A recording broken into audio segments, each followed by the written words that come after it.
রাত 2টা আড়াইটার দিকে চাচ্চু আমার গায়ে হাত দেয়। গায়ে হাত দেওয়া মাত্রই আমার ঘুম ভেঙে যায়। তখন আমি চাচ্চুকে বলি, চাচ্চু তুমি কি করতেছ? চাচ্চু আমাকে বলে, একটা পোকা পড়ছিল তো তাই, তুমি ঘুমাও। আমি বললাম, আচ্ছা ঠিক আছে, তুমিও ঘুমাও। কথা বলে সেদিন রাতে আর কিছু হলো না। চাচ্চু একটু ভয় পেয়ে গেছিল মনে হয়, এজন্যই আর কিছু বলল না, ঘুমিয়ে পড়ল।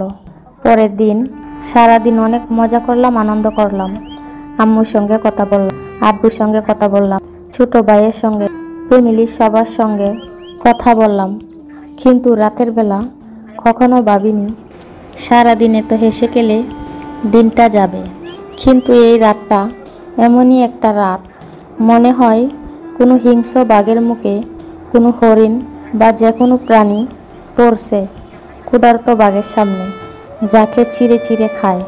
তেমনি ক্ষুধার্ত একটা বাঘ, সেরকমটাই ছিলাম আমি চাচ্চুর খাবার।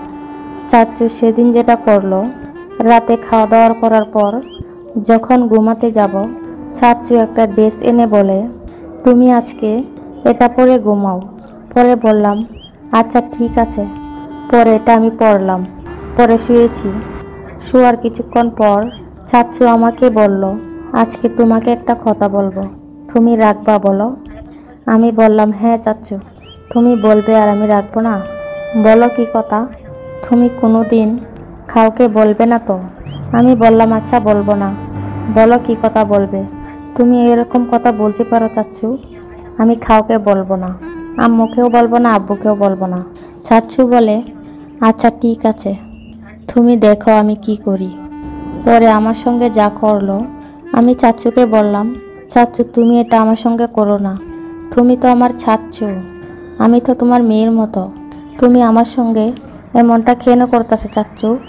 চাচ্চু আমাকে বলে, একদম কোনো কথা বলবো না, কথা বললে একদম মেরে ফেলবো তোকে। আর তুই যদি বাইরের কাউকে এগুলো বলিস তাহলে তোর খবর আছে। তখন আমি অনেক ভয় পাই এবং আমার অনেক কষ্ট হয়। সেদিন মনে হয়েছিল আমি মনে হয় আর কখনোই বাবা মার মুখটা দেখতে পারবো না, এমনটি মনে হয়েছিল। আমি মনে হয় আর বাঁচবই না, আমার পুরো পৃথিবীটা অন্ধকার হয়ে আসছিল। কিন্তু ক্ষুধা থালা আমার মরণ লেখেনি।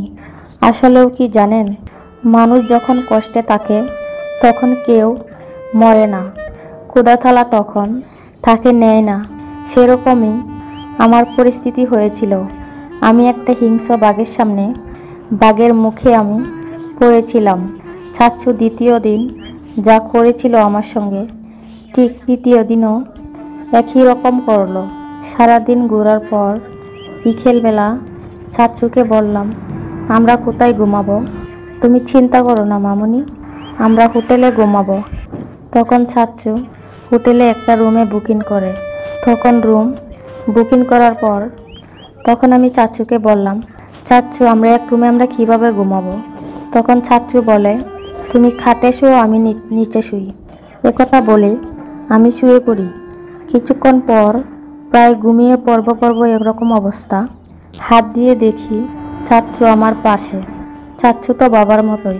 তখন আমি আর কিছু বলি নাই, কিছু বলিনি এবং কিছু মনেও করিনি। শুধু বললাম, চাচ্চু তুমি আমার সঙ্গে ঘুমাবা? চাচ্চু বলে, হ্যাঁ আম্মু, আমি তোমার সঙ্গেই ঘুমাবো। আমি তখন বললাম, আচ্ছা ঠিক আছে, আমরা আজকে একসঙ্গেই ঘুমাবো। এই কথা বলে এমন চাচা যেন কারো কপালে না জুটে, যে চাচা বাস্তির এত বড় ক্ষতি করতে পারে, যে চাচারা বাস্তির এত বড় সর্বনাশ করতে পারে, এরকম চাচা যেন আর কারো না হয়, আর কোনো মেয়ের কপালে না জুটে। অনেকটাই সুখে ছিলাম। ফ্যামিলি, মা বাবা, ভাই বোন, মায়ের সঙ্গে, চাচা চাচির সঙ্গে, দাদা দাদি, সবার সঙ্গে অনেক ভালো ছিলাম। অনেক আদরের মেয়ে ছিলাম আমি। চাচাদের আদরের মেয়ে ছিলাম, দাদা দাদুর আদরের মেয়ে ছিলাম। সবাই আমাকে অনেক আদর করত, ভালোই ছিলাম। আমি ক্লাস 9-এ পড়াশোনা করি। প্রায় চাচা আমাকে নিতে আসতো, আমাকে স্কুলে টাকা দিয়ে যেত বিভিন্ন ধরনের খাবার কিনে দিত, কিংবা কোনো কিছু খেতে চাইলে আমার পছন্দের জিনিস কিনে দিত। অনেকটাই আদরের ছিলাম আমি, কিন্তু কখনো বুঝতে পারিনি যে এত আদরের কারণটা কি। কখনো বুঝতে পারিনি। কিভাবে বুঝবো বলেন? চাচা তো বাবার মতোই। বাবার কাছে মেয়ে যদি কোনো আবদার করে, অবশ্যই তা পূরণ করার চেষ্টা করে এবং সম্ভব হলে পূরণ করে। ঠিক সেরকমই আমার চাচাকেও আমি আমার বাবার মতোই ভাবতাম, যে আমার একটা চাচ্চু আমার বাবা, আর আরেকজন তো আমার বাবা আছেই। চাচ্চুও আমার বাবা, বাবা তো বাবাই, চাচ্চু তো চাচ্চুই। বাবা তো আর চাচার মতো হয় না, আর চাচ্চু বাবার মতো হয় না। যখন আমি যেখানেই যেতে চাইতাম, চাচ্চু আমাকে নিয়ে যেত। যেটা খেতে চাইতাম, চাচ্চুকে বলতাম যে চাচ্চু আমি এটা খাবো। চাচ্চু এনে দিত। যত রাত্রি হোক, চাচ্চু বাহির থেকে এসে আমার সঙ্গে দেখা করত, আমাকে আম্মু বলে কপালে চুমু দিত। খুব ভালোবাসতো চাচ্চু আমাকে, খুব। অনেকটাই সুখে ছিলাম আমি। কিন্তু এমন এক দিন আসে, এমন এক পরিস্থিতি আসে, যার কারণে চাচ্চু হয় আমার পথের কাঁটা এবং শত্রু। কী কারণ জানেন? একদিন আমি চাচ্চুকে বলি, চাচ্চু আমার না ভালো লাগতেছে না জানো, আমার না দূরে কোথাও ঘুরতে ইচ্ছা হচ্ছে, তুমি নিয়ে যাবা আমাকে? তখন চাচ্চু বলে, তুমি দূরে ঘুরতে যাবা? আমি তখন বলি, হ্যাঁ চাচ্চু আমি যাব, আমাকে নিয়ে যাবা? তখন চাচ্চু আমাকে বলে, হ্যাঁ নিয়ে যাব না কেন, তুমি আমার কাছে আবদার করছো, আমি আবার নিয়ে যাব না? অবশ্যই নিয়ে যাব। পরে চাচ্চু আমাকে বলে, তোমাকে একটা কথা বলবো আমি, তুমি রাখবা? চাচ্চুকে বলি, কি চাচ্চু, কি বলবা বলো। চাচ্চু আমাকে বলে, আচ্ছা পরে বলমনে, পরে কোনো এক সময়। এভাবেই একদিন আমরা ঘুরতে যাই। আম্মু আব্বু সবার কাছ থেকে বিদায় নিয়ে 3 দিনের জন্য অনেক দূরে ঘুরতে যাই। কেন? অনেক আদরের ছিলাম তো। বাবা মা তখন বলে, আচ্ছা ঠিক আছে, যেখানেই যাও সাবধানে যেও, সাবধানে টেকো। আর চাচুকেও তখন বলে, তোমার ভাতিজিকে একটু সাবধানে রেখো, কত দুষ্টামি একটু বেশি করে, তুমি তাকে চোখে চোখে রাখো। তখন চাচু বলে, তুমি চিন্তা করো না ভাবি, আমি ওকে সাবধানেই রাখবো। এরপর 3 দিনের জন্য আমরা ঘুরতে চলে যাই রাঙ্গামাটিতে। সেখানে চাচ্চু আমার সাথে যা করলো, আমি কখনোই ভাবতে পারিনি যে এটা আমার চাচ্চু নাকি অন্য কেউ। না জানি কোনো হিংস্র বাঘের মুখে পড়ছি, এরকম মনে হয়েছিল আমার। ঘোরা শেষে, সারাদিন ঘোরার পর বিকেলবেলা চাচ্চুকে বললাম, আমরা কোথায় ঘুমাবো? তুমি চিন্তা করো না মামুনি, আমরা হোটেলে ঘুমাবো। তখন চাচ্চু হোটেলে একটা রুমে বুকিং করে। তখন রুম বুকিং করার পর তখন আমি চাচ্চুকে বললাম, চাচ্চু আমরা এক রুমে আমরা কিভাবে ঘুমাবো? তখন চাচ্চু বলে, তুমি খাটে শুও, আমি নিচে শুই। একথা বলে আমি শুয়ে পড়ি। কিছুক্ষণ পর প্রায় ঘুমিয়ে পড়ব এরকম অবস্থা, হাত দিয়ে দেখি চাচ্চু আমার পাশে।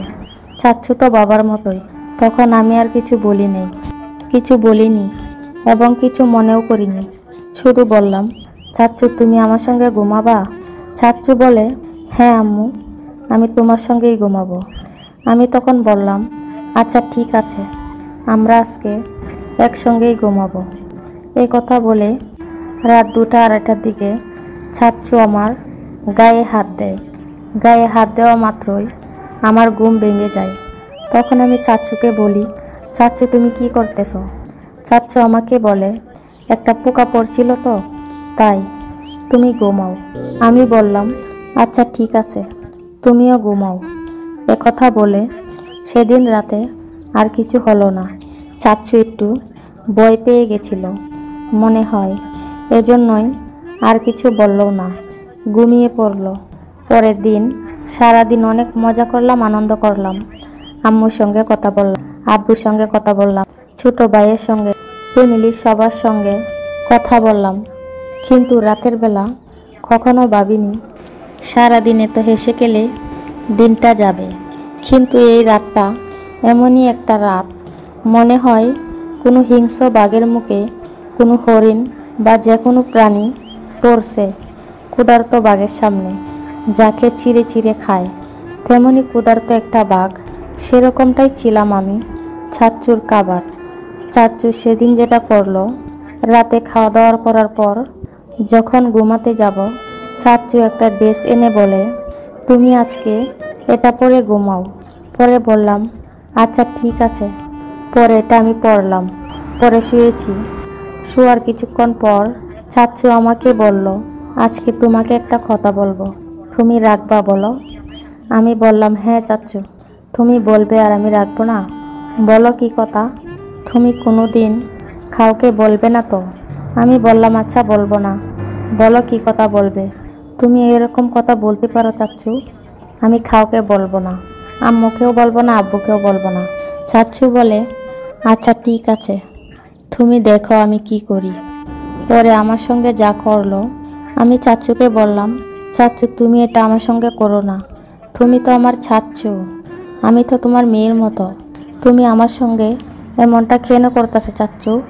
চাচ্চু আমাকে বলে, একদম কোনো কথা বলবো না, কথা বললে একদম মেরে ফেলবো তোকে, আর তুই যদি বাইরের কাউকে এগুলো বলিস তাহলে তোর খবর আছে। তখন আমি অনেক ভয় পাই এবং আমার অনেক কষ্ট হয়। সেদিন মনে হয়েছিল আমি মনে হয় আর কখনোই বাবা মার মুখটা দেখতে পারবো না, এমনটি মনে হয়েছিল। আমি মনে হয় আর বাঁচবই না, আমার পুরো পৃথিবীটা অন্ধকার হয়ে আসছিল। কিন্তু ক্ষুধা থালা আমার মরণ লেখেনি। আসলেও কি জানেন, মানুষ যখন কষ্টে থাকে তখন কেউ মরে না, ক্ষুধা থালা তখন তাকে নেয় না। সেরকমই আমার পরিস্থিতি হয়েছিল। আমি একটা হিংস্র বাঘের সামনে, বাঘের মুখে আমি পড়েছিলাম। চাচ্চু দ্বিতীয় দিন যা করেছিল আমার সঙ্গে, ঠিক তৃতীয় দিনও একই রকম করলো। পরে বাসায় আসি, আসার পরে আমি খুব অসুস্থ হয়ে পড়ি। আম্মু বলে, এত অসুস্থ, কারণটা কি? আমি বুঝলাম না। মা তুমি আমারে বলো, তোমার কি হয়েছে? পরে মাকে আমি সব কথা বুঝিয়ে বলি, মা আমি আর চাচ্চুর সঙ্গে কোথাও যাব না। মা বলে, কেন মা, কি হয়েছে তোর? তুই আমাকে বল। সব ঘটনা খুলে বলার পর মা আমার অজরে কান্না করে। কি করবি বল? তখন তো আমার কিচ্ছু করার ছিল না। বাবাকে বিষয়টা জানাবে করে জানায় না। কিছুদিন পর খুব অসুস্থ হয়ে যায় আমি। তখন বাবাকে বিষয়টা জানায় আম্মু। জানানোর পর ফ্যামিলিতে অনেক বড় ঝগড়া হয়। আমাদের ফ্যামিলিতে অনেক বড় ঝগড়া হয়। চাচুদের সাথে বর্তমানে আমাদের কোনো সম্পর্ক নেই, কিন্তু কি এমন অন্যায় করছিলাম আমার চাচুর সাথে? আমার মনে এই প্রশ্নটা আজও জাগে, আমার মাথায় এই প্রশ্নটা আজও ঘুরে। কেন চাচু আমার এত বড় সর্বনাশ করলো? চাচুকে আমি আমার আব্বুর মতো দেখতাম, বাবার মতো দেখতাম এবং বাবার মতোই ভালোবাসতাম, কিন্তু সেই চাচু আজকে আমার এত বড় সর্বনাশ করলো। যে সমস্ত চাচুদের নজর এরকম, তাদের বলি, এই নজরে কখনো বাস্তিদের দেখবেন না। কেননা বাস্তিরা হলো মেয়েদের মতো, নিজের মেয়ের মতো। বাবা সন্তানকে যেরকম আদর যত্ন করে, মেয়েরাও ঠিক সেরকমই থাকবে, ঠিক সেরকমই থাকবে। কিন্তু বাবারা যদি বা চাচুরা যদি তার সন্তানের দিকে খারাপ নজরের দিকে তাকায়, তাহলে আর 10 জন কোন নজরে তাকাবে? এটাই প্রশ্ন শুধু আমার চাচুদের উদ্দেশ্যে। কোনো চাচুরা তার বাস্তিকে আমার মতো এরকম করবেন না। সবসময় বাস্তিকে মেয়ের মতো ভালোবাসবেন, মেয়ের মতো দেখবেন, তাহলেই দেখবেন পরিবারটা অনেক হাসি খুশি থাকবে। আর একটা হাসি খুশি পরিবার যখন কান্নার সাগরে ভাসে, তখন তো জানেনই কেমন হয়। সবাই আমার জন্য দোয়া করবেন এবং কি আমার চাচুর জন্যও দোয়া করবেন।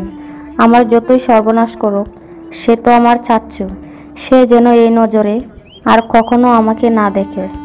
আমি আমার চাচুর মেয়ের মতো হতে চাই।